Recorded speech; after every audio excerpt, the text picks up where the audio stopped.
right, my friends, we're going to start flat on our backs today, using the support of the earth to tend to the lower back. I just love all poses on the back because it reminds me that we are supported. So if you want to go there with me, if you want to go, oh, never mind, can't sing that.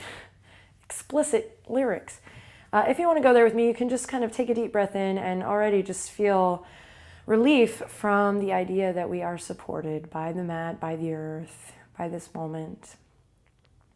Feel like a little bit of consciousness goes a long way. So take a deep breath in. Long exhale out.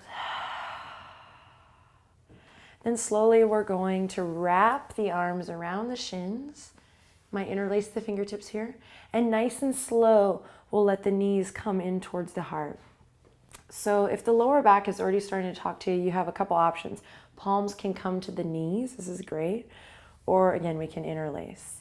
Now, rather than hardcore squeezing, just breathe here. Relax the shoulders down. Let the weight of the elbows drop. And we have two options. We're going to rock a little side to side, just kind of massaging the lower back, not squeezing like I do normally in Hatha Yoga, but just kind of letting the space be. So I have an option here, or I have the option to draw circles with the palms. So just take a second here on your own, because everyone's different. It's so hard to do yoga for this and yoga for that, because everyone's different. Everyone's experiencing different sensations. So just try to honor that, and I'll encourage you to listen to your body, be gentle, and of course modify up, modify down as needed. So what we're doing is drawing circles with the palms on the knees one way and then the other, or where fingertips interlace, going left to right. You might even linger on one side if that feels good. And then close your eyes, look away from the video, and just take a second to feel both these things out, to check in with the lower back. Make sure you're breathing deep.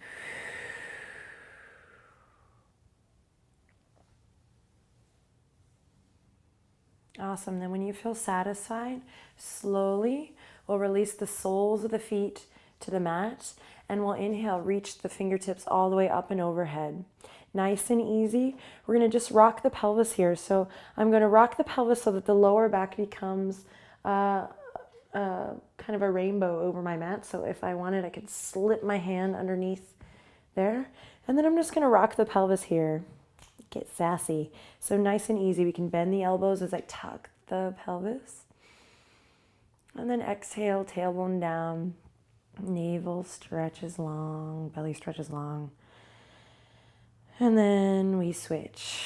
Doesn't even matter what you're inhaling on and what you're exhaling on. Just breathe deep. And I'm sure this is going to look great on the video, but we're just kind of coming into almost a little sensual pelvic rock here.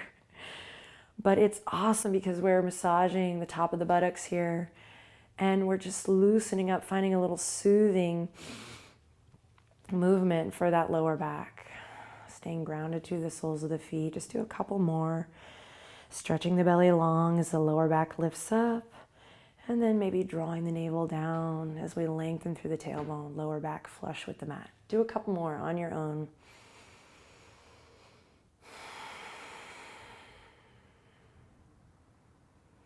It's like a baby bridge, baby Setu Bandhasana experience.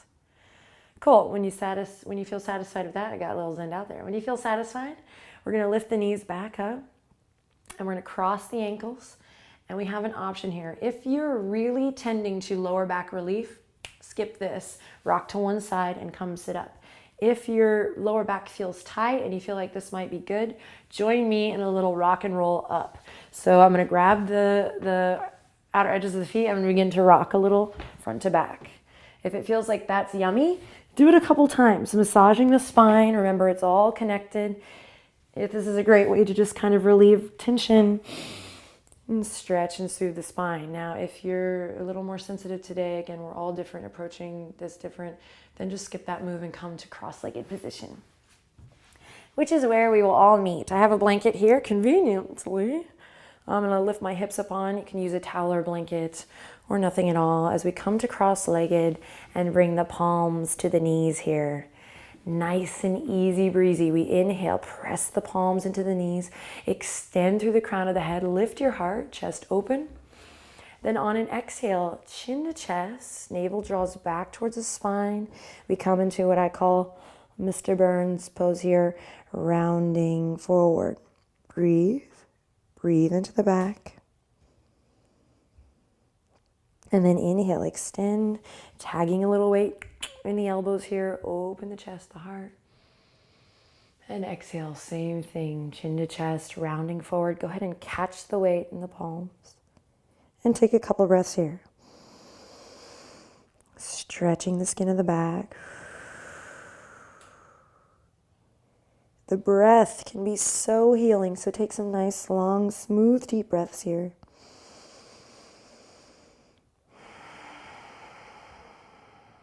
And then slowly we'll rock all the way back up and come to all fours. Nice and slow. Take it easy. Honor the body. Enjoy this practice, this time. So we're going to come to all fours. If you want, you can sneak in a gentle cat-cow here. Then we're going to take the right leg and lift it gently all the way up into a lunge. Now again, if the lower back is tight, breathe deep. If the lower back is tweaking, you might save this. I mean, I just don't want anyone with lower back pain to do anything that they don't want to do. So just listen to your body and breathe. I'm going to heel toe my right foot out a little bit wider than I would normally in a runner's lunge. You might even turn the right toes out slightly. And we're going to bring both palms in towards the center line.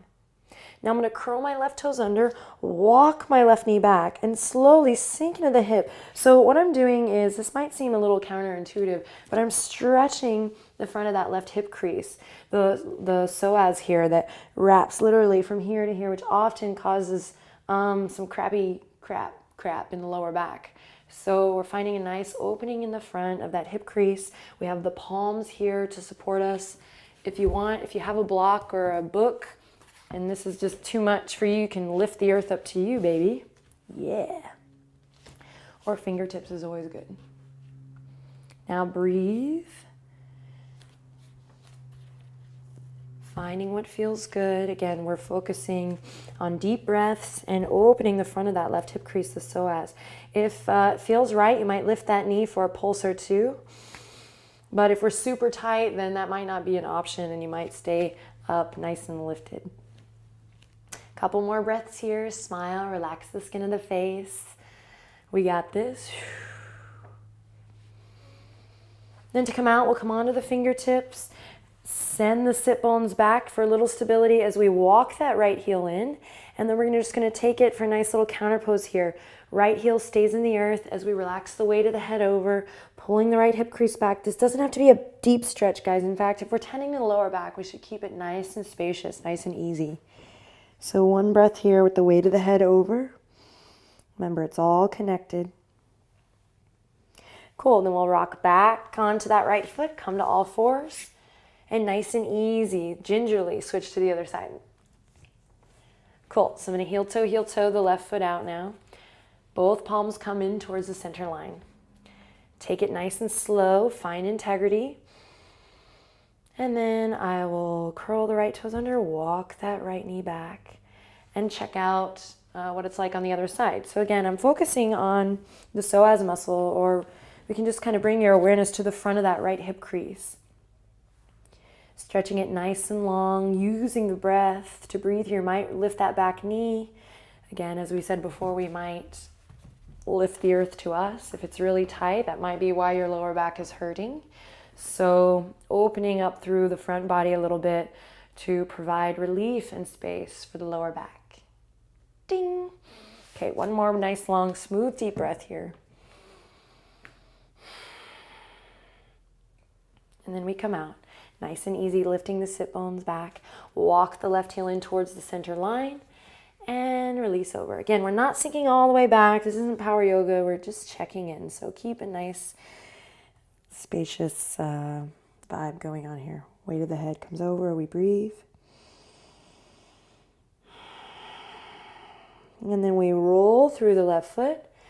We use the fingertips for stability, and this time we're going to step that right foot all the way up to the left for a forward fold. Now, rule to the game here is please, please, please, my friends, keep your knees bent. Bend those knees, keep them soft. They can be super bent generously. Then I'm going to take my hands to the belly, draw the belly in just slightly, and let the weight of the head hang over gently. Oh yeah, baby. Release the fingertips. If you have a block, you can kind of rest it here or a book. This is not about the palms touching the earth. They can go wherever they need. This is about feeling grounded through the soles of the feet and then finding spaciousness in the lower back. So we breathe here. We use the exhale to let go. We find a little weight in the sit bones. And we use that inhale to maybe really feel expansion in the lower back. The exhale to ground down, find stability. You can grab the elbows here if you like. Let's take one more nice, long, deep breath in. And then we let it all go. To come out of this forward fold today, we release the palms or the fingertips to the mat by bending the knees generously. And then slowly, nothing fancy here, come back to all fours. Cool. Cross the ankles, nice and easy. We walk it back through. Texas. And come back to the back for our final posture for the lower back. Yay. Hug the knees into the chest. Feel that space. Yeah. Starting to feel better. Starting to feel good. And then we'll send the fingertips left to right. You know, I like to call this Texas T. And we'll scoop the tailbone up, draw the knees up towards the heart. And then this is not about forcing. This is about, again, gentle, finding ease, creating space in the lower back. So I'll gently melt the knees towards the right side. And rather than keeping the knees actively hugging up towards the heart like we normally do, give yourself a little more space. So again, rather than drawing the knees all the way up here, I'm letting myself have a little more spaciousness, a little more just ease. So I breathe here. I can take that left palm, of course, guide it a little deeper into the posture. I'm breathing now again into that psoas, lower back, outer edge of the hip. Yummy. So I'm encouraging us to start here as a way of just, again, moving with ease, but you can, of course, hug the knees up and play with anything in between.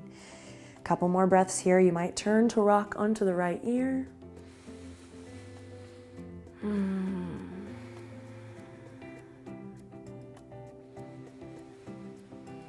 then on an exhale, nice and easy breezy, melt it back through center. Itch your nose if you have an itch, and then send it to the other side. Here we go. Again, I'm giving myself a little more space, using the right palm to guide it a little deeper. I'm not anchoring anything. I'm just kind of letting gravity do its job. Nice, long, smooth, deep breaths. Turning onto the left ear if that feels good. Softening through the face, and again, we breathe.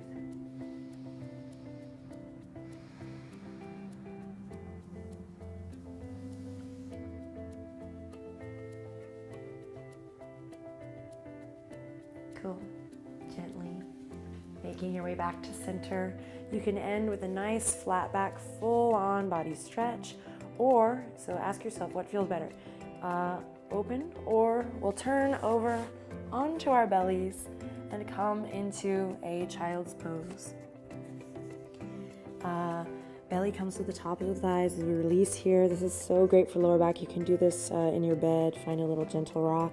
If you need even more space, you can bring the knees about hip width apart and hang out here. Sometimes even fingertips between. It's nice. And you wonder why they call this the child's pose. So I say find a nice, yummy place to end for you here now, and enjoy.